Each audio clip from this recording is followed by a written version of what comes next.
সকলো ছাত্ৰ ছাত্ৰীকে স্বাগতম জনাইছো মোৰ চেনেল ষ্টাডি আছামিছলৈ আৰু এই চেনেলটোত উপলব্ধ থাকিব ক্লাছ 6 ৰ পৰা ক্লাছ 10 লৈ সেবা আৰু CBSE অসমীয়া বিষয়ৰ সকলো বিষয়বস্তুৰ লগতে প্ৰশ্ন উত্তৰসমূহ আৰু তোমালোকে যদি মোৰ লগত অসমীয়া পঢ়িবলৈ বিচাৰিছা তেন্তে মোৰ চেনেলটো সাবস্ক্ৰাইব কৰিবা, লাইক কৰিবা আৰু শ্বেয়াৰ কৰিবা। এতিয়া বলা যাওঁ আমি অসমীয়া পঢ়িবলৈ। ছাত্ৰ-ছাত্ৰীসকল, আজি আমি আৰম্ভ কৰিবলৈ লৈছো অষ্টম মানৰ অংকুৰণৰ পাঠ 4 জাগা জননীৰ সন্তান আৰু ইয়াৰ লেখক হৈছে জ্যোতিপ্ৰসাদ আগৰৱালা। জ্যোতিপ্ৰসাদ আগৰৱালাৰ বিষয়ে চমুকৈ ইয়াত দিয়া আছে, আমি চাওঁ আহা। ৰূপকোঁৱৰ জ্যোতিপ্ৰসাদ আগৰৱালাৰ জন্ম হয় 1903 চনত ডিব্ৰুগড়ৰ তামুলপুৰ চাহ বাগিচাত। তেওঁ একেধাৰে কবি, নাট্যকাৰ, সংগীতজ্ঞ, প্ৰথম অসমীয়া কথাছবি নিৰ্মাতা আৰু এগৰাকী সৰ্বাত্মক বিপ্লৱী আছিল। জ্যোতিপ্ৰসাদ আগৰৱালাই ভালেমান দেশপ্ৰেমমূলক আৰু বৈপ্লৱিক ভাৱধাৰাৰ গীত আৰু কবিতা ৰচনা কৰিছিল। পৰৱৰ্তী কালত লুইতৰ পাৰৰ অগ্নিসুৰ নাম দি এই পুথিখন প্ৰকাশ কৰা হয়। তেওঁ বহুতো শিশুৰ উপযোগী কবিতা আৰু জ্যোতিৰামায়ণ ৰচনা কৰিছিল। তেওঁ প্ৰথম অসমীয়া বোলছবি জয়মতী, খুব ইম্পৰ্টেণ্ট লাইন এটা, সকলোৱে জানা চাগে, তেওঁ প্ৰথম অসমীয়া বোলছবি জয়মতী নিৰ্মাণ কৰিছিল।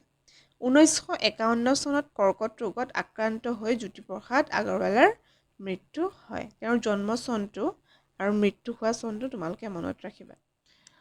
এতিয়া চোৱা পাঠভিত্তিক প্ৰশ্ন উত্তৰসমূহ। ক নম্বৰটো কি দিয়া আছে? কবিয়ে কাক জাগি উঠিবলৈ কৈছে? উত্তৰ: কবিয়ে স্বদেশ স্বজাতিৰ উন্নতিৰ বাবে সততে আত্মত্যাগ কৰিবলৈ সাজু থকা জননীৰ সন্তানসকলক জাগি উঠিবলৈ কৈছে। খ নম্বৰ: দুৰ্জয় অভিযান বুলি কাক বুজাইছে? উত্তৰ: যাক জয় কৰিবলৈ কঠিন তেনেধৰণৰ অভিযানক দুৰ্জয় অভিযান বুলি কোৱা হয়। এনেধৰণৰ অভিযানত ভয় বা শংকাৰ কোনো স্থান নাই। গ নম্বৰ: দুৰ্জয় অভিযানেৰে কি কৰিবলৈ কৈছে? উত্তৰ: দুৰ্জয় অভিযানেৰে মৃত্যুকো জয় কৰি দেশ মাতৃক সকলো ধৰণৰ বিপদৰ পৰা মুক্ত কৰি বিজয়ী কৰিবলৈ কৈছে। ঘ নম্বৰ চোৱা, জননীৰ সন্তানক কিহে দুৰ্বল কৰাৰ কথা কৈছে? উত্তৰ: জননীৰ সন্তানক কৰ্মহীনতা আৰু কাপুৰুষতাই দুৰ্বল কৰাৰ কথা কৈছে। ঙ নম্বৰ: তথাপিও নাই ভয় বুলি কিয় কৈছে? উত্তৰ: স্বদেশ বা স্বজাতিৰ উন্নতিৰ অভিযানত কৰ্মহীন, ভয়াতুক আদি লোকৰ কোনো স্থান নাই। দেশৰ প্ৰতি থকা অপৰিসীম ভালপোৱাই মানুহক শক্তিশালী কৰি তোলে, তেওঁলোকৰ অন্তৰত লুকাই থকা সাহসী সত্তাক জগাই তোলে। সেইবাবে কবিয়ে দেশ মাতৃক তথাপিও নাই ভয় বুলি কৈছে। দ্বিতীয় ছ নম্বৰটো চোৱা, আপোন পাহৰা বীৰক কি বুলি আখ্যা দিছে? উত্তৰ: আপোন পাহৰা বীৰক দুৰ্মদ বীৰ বুলি আখ্যা দিছে। 4 নম্বৰ চোৱা, গীতটোত বুজি নোপোৱা শব্দবোৰৰ অৰ্থ, শব্দ সম্ভাৰ আৰু অভিধান চাই জানি লোৱা। গীতটোত কিছুমান বহুত টান টান কিছুমান শব্দ আছে, সেই শব্দবোৰৰ অৰ্থ হয়তো তোমালোকে সকলোবোৰ নাজানিবও পাৰা, গতিকে যোনবোৰ টান টান শব্দ কিছুমান আছে তাৰ অৰ্থসমূহ চাই যোৱা। জননী, জননী মানে হৈছে জন্মদাত্ৰী বা জন্মদায়িনী। মুক্তপ্ৰাণ, মুকলি বা বন্ধন নথকা। দুৰ্জয়, পৰাক্ৰমী বা বলৱন্ত। কৰ্মহীনতা, কাম নথকা, নিবনুৱা। কাপুৰুষ, ভয়াতুৰ মানুহ। ম্ৰিয়মান, মৰাৰ সদৃশ। দুৰ্নিবাৰ, যিটো নিবাৰণ কৰিব নোৱাৰি। নিনাদ, শব্দ ধ্বনি। দুৰ্মদ, কুস্বভাৱশীল, কুবুদ্ধিযুক্ত। এতিয়া চোৱা গীতটোৰ মূল ভাৱ লিখা। উত্তৰ: জাগা জননীৰ সন্তান এটি দেশপ্ৰেমমূলক গীত। এই গীতটোৰ দ্বাৰা দেশ মাতৃৰ বিপদৰ সময়ত সন্তানসকলক জাগিবলৈ আহ্বান জনোৱা হৈছে। দেশ মাতৃ যেতিয়া বিপদত পৰে, আই মাতৃৰ সুসন্তানসকলে সকলো ধৰণৰ বিপদ আপদ নেওচি নিজ কৰ্তব্যৰ পথত আগবাঢ়ি গৈ দেশ মাতৃক সকলো ধৰণৰ বিপদৰ ৰক্ষা কৰে। স্বদেশ স্বজাতিৰ উন্নতিৰ অভিযানত কৰ্মহীন, কাপুৰুষ ব্যক্তিৰ কোনো স্থান নাই। দেশৰ মাতৃ থকা অপৰিসীম ভালপোৱাই মানুহৰ অন্তৰৰ সাহসী সত্তাক জাগ্ৰত কৰি মানুহক শক্তিশালী কৰি তোলে। নিজ মাতৃভূমিক ৰক্ষা কৰিবলৈ আৰু মাতৃৰ সন্মান অক্ষুণ্ণ ৰাখিবলৈ কোনো ক্ষেত্ৰতে শিৰ নকৰা নৱজোৱানসকল আই মাতৃৰ ভৱিষ্যত জীৱনৰ সুৰক্ষাৰ প্ৰহৰী স্বৰূপ। গতিকে এই নৱজোৱানসকলক জাগি উঠিবলৈ এই গীতটোৰ দ্বাৰা আহ্বান জনোৱা হৈছে। 6 নম্বৰ চোৱা বাক্য ৰচনা কৰা শক্তিমান কবিয়ে দেশ মাতৃৰ শক্তিমান সুসন্তানক জাগিবৰ আহ্বান জনাইছিল কাপুৰুষ স্বদেশৰ উন্নতিৰ বাবে কাপুৰুষসকল হেঙাৰ স্বৰূপ হোৱা দেখা যায় নিনাদ মানে হৈছে শব্দ বা ধ্বনি অভিযান দেশৰ উন্নতিৰ অভিযানত সকলো লোকে একগোট হৈ আগবাঢ়ি যোৱা উচিত অজয়টো থাকি গৈছে চোৱা অজেয় দেশ মাতৃৰ সন্মান অক্ষুণ্ণ ৰাখিবৰ বাবে অজেয় নৱজোৱানসকলে আহুপুৰুষাৰ্থ কৰে ছাত্ৰ ছাত্ৰীসকলে বাক্য ৰচনাসমূহ মই এনেদৰে লিখাই দিছোঁ কিন্তু তোমালোকে যদি ভাবা নিজৰ ইচ্ছামতে নিজে ভাবি চিন্তি লিখিবলৈ তেতিয়াহ'লে তোমালোকে নিজে বাক্য ৰচনাসমূহ নিজে ভাবি চিন্তি লিখিব পাৰা আৰু যদি মোৰ চেনেল পঢ়ি ভাল পাইছা ভিডিঅ'টো যদি বুজি পাইছা তেতিয়াহ'লে মোৰ চেনেলটো ছাবস্ক্ৰাইব কৰিবলৈ নাপাহৰিবা তেতিয়াহে তোমালোকে ইয়াৰ পৰৱৰ্তী লেচনৰ ভিডিঅ'সমূহ পাই থাকিবা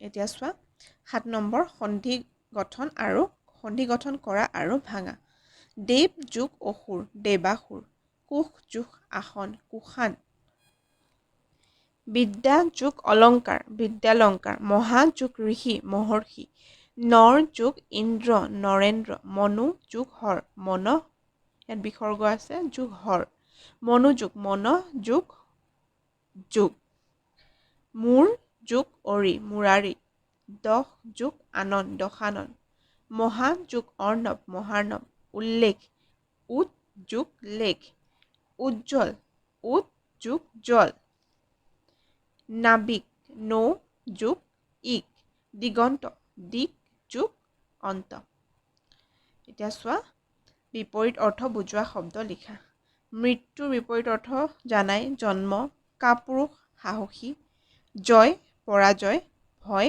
নিৰ্ভয় শত্ৰু মিত্ৰ দুৰ্বল সবল 9 নম্বৰ তলৰ শব্দবোৰৰ সমাৰ্থক শব্দ লিখা সমাৰ্থক মানে জানাই একে অৰ্থ বুজোৱা শব্দ জননী মাতৃ বা আই সন্তান ল'ৰা ছোৱালী সতি সন্ততি বীৰ বলৱন্ত হাঁহিয়াল নিনাদ ধ্বনি বা শব্দ এটা শব্দত প্ৰকাশ কৰা সাহস নথকা মানুহ কাপুৰুষ জাকৈৰে মাছ ধৰা মানুহ জাকৈয়া যাৰ শক্তি আছে শক্তিমান যাক জিনিব নোৱাৰি দুৰ্জেয় 11 নম্বৰ চোৱা তলত দিয়া বিশেষ্য পদবোৰক বিশেষণলৈ পৰিৱৰ্তন কৰা সেইটো বিশেষ্য পদ পৰা বিশেষণলৈ নিবলৈ হ'লে তোমালোকে প্ৰথমতে জানিব লাগিব বিশেষ্য পদ কাক বোলে আৰু বিশেষণ পদ কাক বোলে বিশেষ্য পদ হৈছে নাম বুজোৱা শব্দবোৰক বিশেষ্য পদ বোলা হয় আৰু বিশেষণ পদ হৈছে যাৰ দুখ গুণ পৰিমাণ আদি বুজোৱা হয় যি পদৰ দুখ গুণ পৰিমাণ আদি বুজোৱা হয় সেয়াই হৈছে কি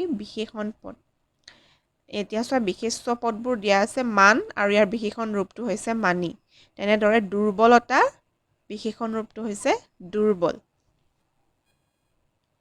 দৰ্শন দাৰ্শনিক দুখ দুখীয়া মানৱ মানৱীয় 12 নম্বৰ ভাৱ বহলাই লিখা সাঁতোৰ নিজ বাহুবলে সাঁতুৰিব নোৱাৰিলে যাৰ ৰসাতলে উত্তৰ এই পদফাঁকিৰ সহায়ত প্ৰত্যেক মানুহৰ নিজ শক্তি সামৰ্থ্যৰ কথা ব্যক্ত কৰিছে সাঁতোৰা এটা ভাল অভ্যাস ইয়াৰ দ্বাৰা শৰীৰৰ উৎকৰ্ষ সাধন হয় কিন্তু মানুহে সদায় নিজ শক্তি সামৰ্থ্য অনুসৰিহে সাঁতুৰিব লাগে মানুহৰ বাহুত থকা বলৰ ক্ষমতাৰ ওপৰত মানুহে কিমান সাঁতুৰিব পাৰিব সেয়া নিৰ্ণয় কৰা হয় মানুহে নিজ বাহুবলতকৈ অধিক সাঁতুৰিবলৈ গ'লে তেওঁৰ পানীত ডুবি মৃত্যু হোৱাটো অতি স্বাভাৱিক ইয়াৰ দ্বাৰা ইয়াকে বুজাব খোজা হৈছে যে মানুহে সদায় নিজৰ ক্ষমতা অনুসৰিহে কোনো কাৰ্য কৰা উচিত নিজ ক্ষমতাতকৈ কৰিবলগীয়া কামটো যদি অধিক জটিল হয় তেতিয়াহ'লে কৃতকাৰ্যৰ পথত বাধা সৃষ্টি হ'ব পাৰে ছাত্ৰ ছাত্ৰীসকল আজিলৈ ইমানতেই পাঠটি শেষ হৈছে